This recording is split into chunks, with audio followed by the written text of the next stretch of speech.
It's time for a little loudest voice of the week.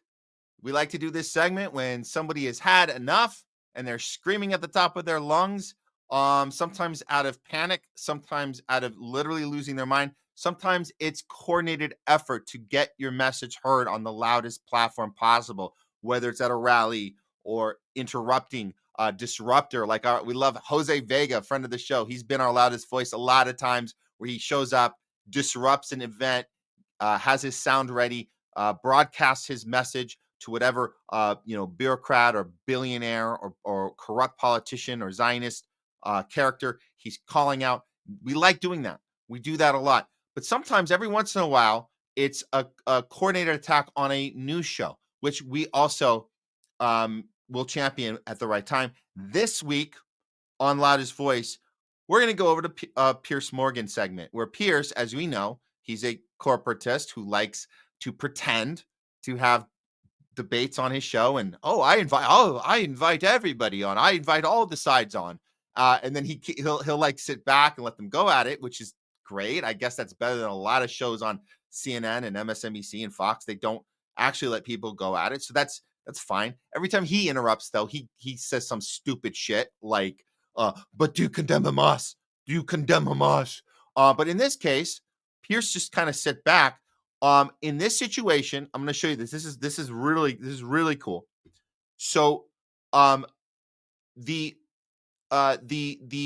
guest that came on, who was responsible for the Steele dossier, that was the fake story of Russiagate that fooled a lot of people. The entire thing was coordinated by Hillary Clinton, the DNC, coordinated with the FBI to fake the Steele dossier, which pretended an alliance between Trump and Russia. The entire thing came out as fake.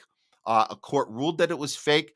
For some reason, I don't know why Hillary Clinton isn't in jail for this, but it's all out in the open. So why would this person go on Piers Morgan knowing that they participated in this crap?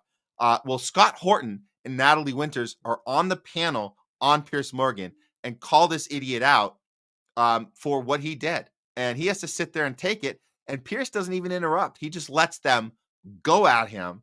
And it's pretty well done. Pretty well done. So for anybody who still doesn't understand what happened with the Steele dossier and the fake Russiagate campaign, which tricked a lot of Americans, and nobody really got an apology. The only apology we got from Rachel Maddow and Chris Hayes when they talked about it was, "Oh, we didn't know better. We were also tricked by Putin. We were also tricked. And that's why we reported fake news to you for 6 or 7 or 8 years. We're sorry. We're not good at our job because we were told to lie on behalf of Russia. So we're also victims." That was their apology. That's literally what they told their viewers.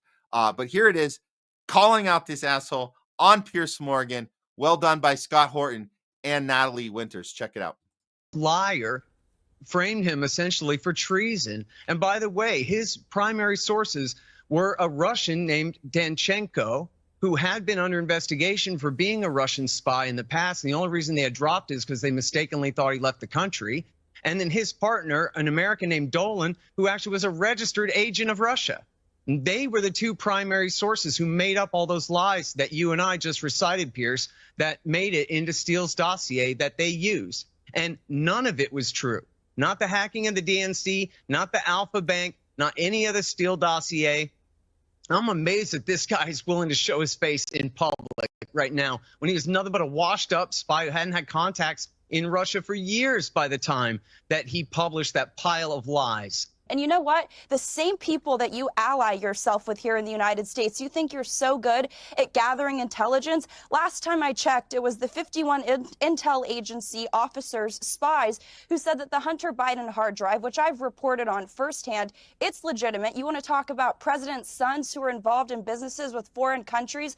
Well, I'd like to introduce you to Hunter Biden, right? When those 51 people that I'm sure that you know all too well, you were probably likely involved with the drafting of that letter, said that that was Russian disinformation. Well, it turned out that that was true, and shame on you for the last decade trying to inject the idea that smearing President Trump as a Russian agent or a Russian asset is somehow going to tank the MAGA movement. It's about putting America first, and the fact that you can still sit here and you have no actual evidence beside one random Russian meeting and, oh, we need to just continue to get more evidence. You're a complete political hack and grifter, and I wish the American political scene didn't have your voice in it. Excellent. Excellent job. We like these moments. And you know, Pierce not cutting them off is a good sign, I guess. Again, this guy's job is to pretend to be a moderator. And every time he chimes in, it's to protect the narrative, the mainstream media narrative. That's what he does.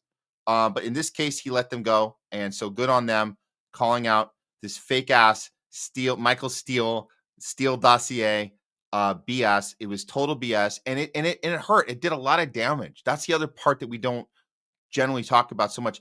The damage that something like that can do. It's not just the Steele dossier. It's all of these little techniques that are designed to get people to vote against their own interest.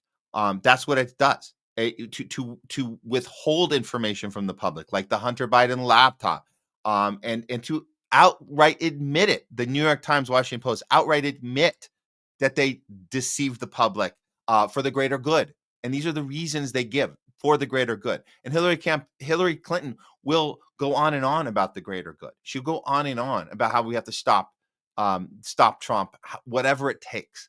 And we have to avoid that mindset, this whatever it takes mindset, because when you get like that, you sacrifice your own principles. You're willing to do things that are not good, and you know they're not good, but it's because you want to get to something else that's better.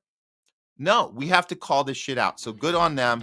Scott Horton, Natalie Winters, you guys get this week's loudest voice of the week.